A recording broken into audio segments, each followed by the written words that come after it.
जय श्री कृष्ण दोस्तों आज हम बात करेंगे बीमारियों के ऊपर कि कुंडली में किस तरह के अगर योग होते हैं तो व्यक्ति के साथ बीमारियों का चोरी दमन का साथ हो जाता है। कई बीमारियां उनसे दूर नहीं हो पाती हैं। कई तरह की दवाई लेने पर भी, महंगी से महंगी दवाई लेने पर भी, कई तरह की जांच कराने पर भी उन्हें बीमारियों से, रोगों से मुक्ति नहीं मिल पाती है। तो ऐसा क्या कारण है? ऐसे कौन से योग कुंडली के अंदर बन जाते हैं जो बीमारियों से मुक्त नहीं होने देते हैं? तो आज हम इसी पर चर्चा करेंगे। दोस्तों, अगर मेष लग्न है तो यहाँ पर 1 नंबर की राशि होगी। मेष लग्न है और लग्नेश अगर 6ठे भाव में बैठा है तो ये कन्या राशि हुई। यहाँ अगर मंगल है तो लग्नेश का अगर 6ठे भाव में चला जाना, हालांकि यहाँ पर ये शत्रुहंता होता है, लेकिन कई बार क्योंकि लग्नेश का अपने भाव से 6ठे जाने से उन्हें बीमारियों का सामना कई बार करना पड़ता है। कई बार ऐसे रोग लग जाते हैं जो ठीक नहीं हो पाते हैं। लगातार उन रोगों से व्यक्ति परेशान रहता है। और यही अगर इसके साथ में बुध भी शामिल हो जाए तो फिर इन रोगों से बचना मुश्किल हो जाता है। जीवन भर ये रोग उनके साथ चलते रहते हैं। ऐसे जातकों को खून से संबंधित बीमारी कई बार होती है क्योंकि मंगल खून से संबंधित है। तो दोस्तों, अगर केवल और केवल लग्न को बल देने पर, मंगल को बल देने से इस तरह की बीमारियों से हमें मुक्ति मिल सकती है।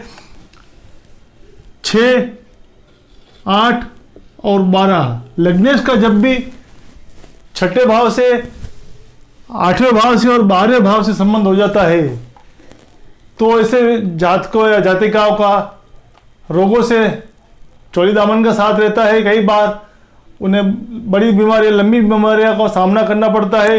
दवाइयाँ तक उन पर असर नहीं करती है तो उन्हें केवल और केवल लग्न को मजबूत करने से इस तरह के रोगों से, लंबी बीमारियों से मुक्ति मिल जाती है। दोस्तों, एक बात और यहाँ पर साथ में बताते चलूँ, अगर गुरु जैसे शुभ ग्रहों का इन पर प्रभाव हो जाता है तो इन बीमारियों से मुक्ति मिल जाती है।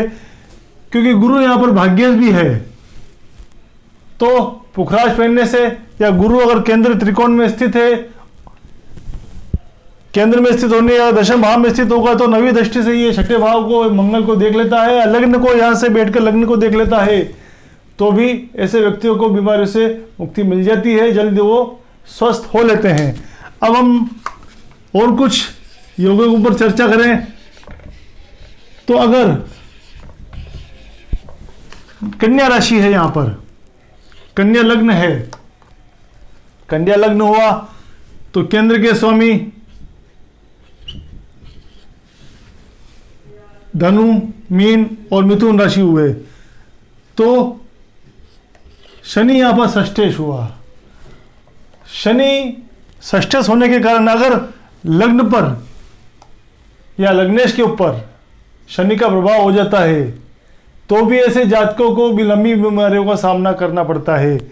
अगर शनि बुध यहाँ साथ बैठ जाए, कहीं पर भी पंचम भाव में साथ बैठ जाए, कहीं पर भी अगर साथ बैठ जाते हैं या दृष्टि संबंध कर लेते हैं, या फिर बुध यहाँ पर आ जाता है और शनि यहाँ पर है तो भी शनि बुध का संबंध, लग्नेश और षष्ठेश का संबंध होने पर इस तरह के जातकों को भी लंबी बीमारियों का सामना करना पड़ता है। दवाइयाँ इन पर असर नहीं करती हैं, और करती हैं तो बहुत धीरे धीरे लंबे समय के बाद उन दवाइयों का असर उन पर होता है क्योंकि शनि षष्ठेश है। ऐसी कंडीशन में लोगों को कई बार कर्जा तक लेना पड़ जाता है बीमारियों के लिए। इस तरह की समस्याओं का सामना जातक या जातिकाओं को बार बार करना पड़ता है। तो दोस्तों, कन्या लग्न है, मेष लग्न पर मैंने आपको चर्चा की। इस तरह के कई और योग भी हैं, केवल और केवल आपको देखना है तो लग्नेश और षष्ठेश की पोजीशन के लग्नेश कहाँ बैठा हुआ है 6, 8, 12 में गया है, 6, 8, 12 में जाने पर भी ऐसे जातकों को लंबी बीमारी और बार बार बीमार होने का सामना करना पड़ता है। और या फिर 6, 8, 12 के स्वामी का लग्नेश के साथ बैठ जाना भी बार बार लंबी बीमारियां उनको जीवन में आती हैं। अब हम बात करें अगर मकर लग्न है, मकर लग्न, क्षमा चाहता हूं, कुंभ लग्न है। अगर कुंभ लग्न है और लग्नेश यहां चंद्रमा हुआ, शनि और चंद्र का संबंध विषयोग बताया गया है, ये राजयोग भी है, लेकिन इस कंडीशन में ये विषयोग बन जाता है। क्योंकि अगर शनि चंद्र अगर कहीं पर भी साथ में बैठे हैं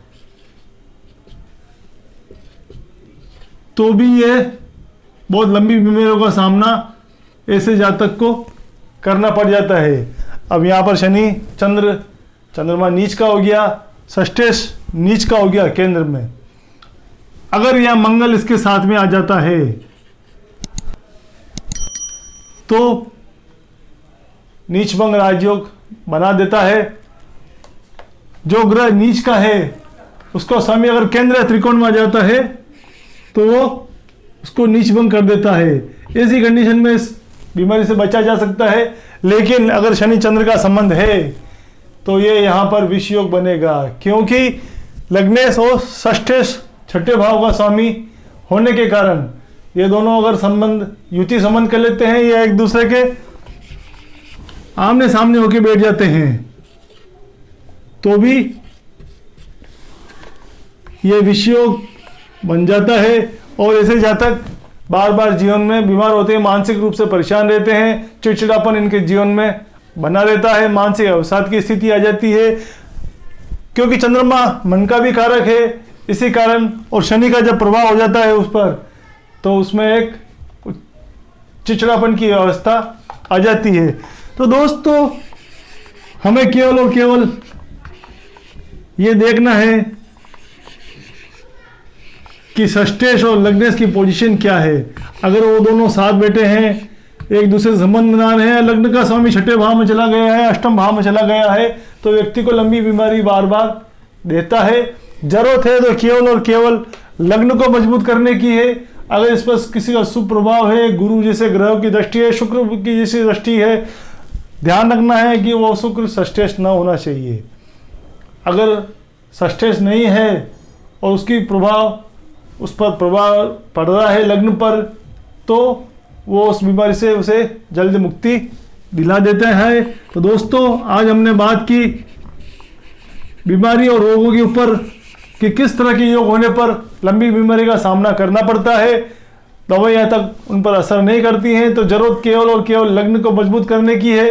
लग्न को आप मजबूत करोगे तो आपको जल्द ही बीमारियों से मुक्ति मिल जाएगी। इसके लिए जरूरी है जप कराए, मानसिक मंत्र को जाप करवाएं, रत्न धारण करें, व्रत करें, और जो छोटे मोटे उपाय हैं लाल किताब के संबंधित और भी जो उपाय हैं ग्रहों से संबंधित, उनका निराकरण करने से जल्द ही हमें रोगों से मुक्ति मिल सकती है। दोस्तों हमारे साथ इसी तरह बने रहिए। एक नए सब्जेक्ट के साथ हम पुनः आपके सामने प्रस्तुत होंगे। वीडियो अगर पसंद आए तो लाइक जरूर कीजिएगा, सब्सक्राइब कीजिएगा। जय श्री कृष्ण।